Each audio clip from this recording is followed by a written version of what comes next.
Hey, what's up guys? Little man with a big opinion here. So, if you didn't watch my video yesterday talking about prepping in 2025, I would definitely add that to your watch list.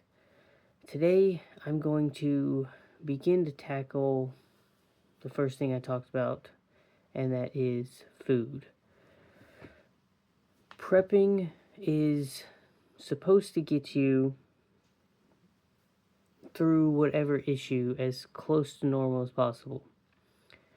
If you are just shopping week by week for your food preps and the bad thing happens, whether you lose power, the zombie apocalypse, financial collapse, whatever you're prepping for,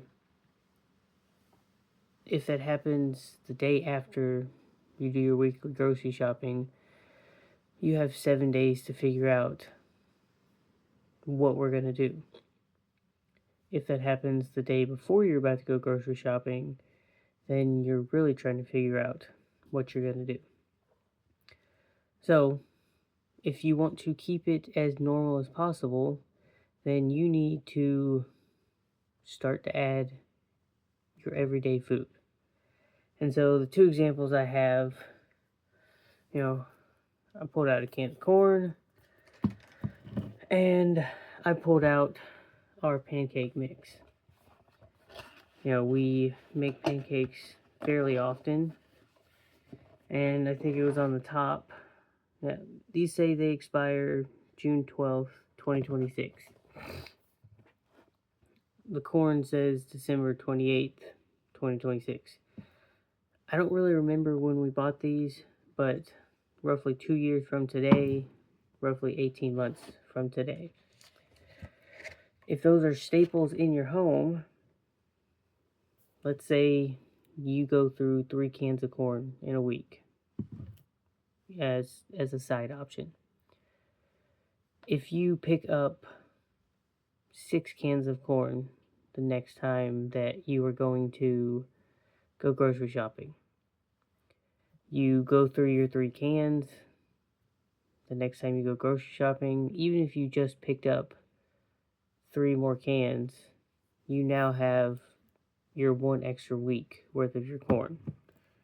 And if you're always using the oldest, and so like this can is December 28th, 2026. The next can might say January 15th, 2027. You're always using your oldest stock first. You can build up a supply of corn over a long enough period of time to equal about 2 years worth before you are, getting to the point where you're not consuming it fast enough and you might have to worry about the food going bad. I can say with canned goods though, they are going to last a bit longer than their best by date. The best by date for a lot of canned goods is just, based off of taste and color. I've eaten plenty of stuff from a can that's 6 to 12 months past. And as long as it doesn't have any dents, it's not showing any signs of rusting, the food is probably still going to be good. That's something to keep in mind. The pancake mix, it works the same way. If you want to be extra cautious with it, you can restore it into a different container. But that is going through the process of working on a working pantry. And you can do that with all of your different items. It just comes down to space. Freezing, like when we go to Sam's, we'll buy 10 to 20 pounds of beef at a time, package it into 1 pound bags, and we'll, freeze them. If we plan on doing 3 meals with beef that week, we'll pull those 3 out, put them in the fridge, and we'll go buy more beef the following week. For that, we really only keep 20 to 30 pounds on hand. And yes, it dwells into another problem of, keeping the food shelf stable. That's the next level of prepping of now I need some sort of way to keep that food good. Like a friend of mine in high school, his family was farmers. They had three or four of the big chest freezers that are 10 foot long, and they had years worth of food inside of these chest freezers. They also had a little bit of solar that could keep those running, and they had a generator that they kept fuel on hand. That's going way big. On simpler levels, that's where your mason jars and your mylar bags are going to come in. I think one of the easiest things to do is 3 food items: rice, beans, oatmeal. They are going to be shelf stable indefinitely as long as they are kept in a cool, dry place. And you do one of two things. You either freeze the stuff, which for the mason jars, I'll put the food in, I'll stick them in the freezer, and I'll freeze them for 3 to 5 days. Or the mylar bags, I'll put a oxygen absorber inside of the bag, and as long as nothing can contaminate the food, this rice can be consumed 10 years from now, 20 years from now. We have found food preserved, like honey and oats, that was 1,500 to 2,000 years old, that scientists still said was edible. A lot of it was found in like Egyptian pyramids and stuff like that. So you can store a lot of calories this way. It really comes down to space and the time commitment. And for things like that, you can spend $10 a month, or you can spend a few $100s a month. I did a video on that where one day's worth of food can be obtained for less than $3. So that can kind of give you a perspective on, what's it going to take to get there. And remember, we're doing this baby step style. If you bought a 10-pound bag of rice and, a case of mason jars, and you can go even cheaper by thrifting them. A lot of our mason jars we've picked up from garage sales or thrift stores, and then we just had to buy new lids, and that saved us some money doing it that way. But you can really nickel and dime this process. The FEMA recommends 72 hours. You need to set your standard. Set your goals. Start with 3 days, go up to a week, go up to a month. This is your how long is this problem going to last? And the end goal would be, self-sustainability. You are producing everything that you need to consume, and it doesn't matter that Walmart doesn't have anything on its shelves. The stepped down approach to that is, I have a month's worth of food, and my thought process is the power goes out for a few days. I have food stuff to feed my family. I lose my job, so in combination with my savings, it's you're, instead of using the money in your savings, you've already put money towards the food stuff, and that's one less thing to worry about. It also works well with inflation. You don't have to buy Mountain House meals. I think they work out very, very well because it's been scientifically proven that they're going to last nearly forever. And Mountain House has like a 30-year guarantee. that food gets more expensive, but I have Mountain House meals that I bought in college that were $3 to $4 cheaper than the meals currently, and it's the same amount of calories. We had someone donate Mountain House meals to our scout hut, and they were from the early 2000s. People asked some questions. Their expiration date said like 2019 on them. They were perfectly fine. One package had been chewed on, and we threw that one away. So, storage is also important. If you want, we can turn that into another video. Let me know in the comment section down below storing the food. But Mountain House is a great option. MREs have their pros and cons.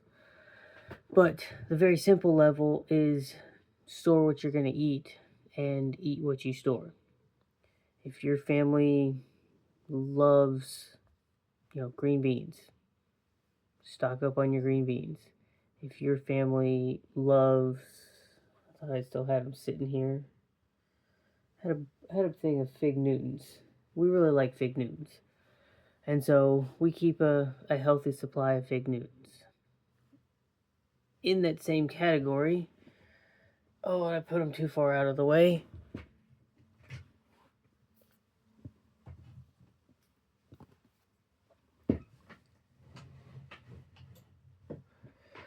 It's also your seasonings. So, good old plain salt. That is going to be a breadwinner. Good old black pepper. And then, I like garlic salt. This is all Walmart branded stuff. I like that the ground pepper came in a metal container, so I'm going to leave it like that. The salt will eventually get transferred into mason jars, and the garlic salt as well, because this one's in a plastic container. You can spend a little bit more money and get it in a glass container to start with if you want to. But even if your family really enjoys stuff like this, we always season our stuff in some way. And having a wide variety of seasoning is going to allow this stuff to stretch even further. I could probably only eat canned corn so many times plain before, mentally I probably wouldn't want to eat any more of it. And I might hit a physical point where I get tired of it. So I can mix and match different seasonings and stretch that window of, eating the same thing. And you can do that with all of the different foods that your family eats. Taking it the next step up would be, sourcing some of your own food, whether that's growing it yourself or building that relationship with friends and family and creating a mag.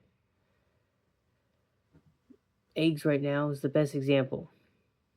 For us, they're still about $6 a dozen, but they come in, they're limited, and they go very fast. Like, there have been several days where there's nothing there. They typically will go within a 6 to 10 hour window the same day that they come in. Spending $15 on a bag of chicken feed to a coworker has secured us a dozen eggs a week.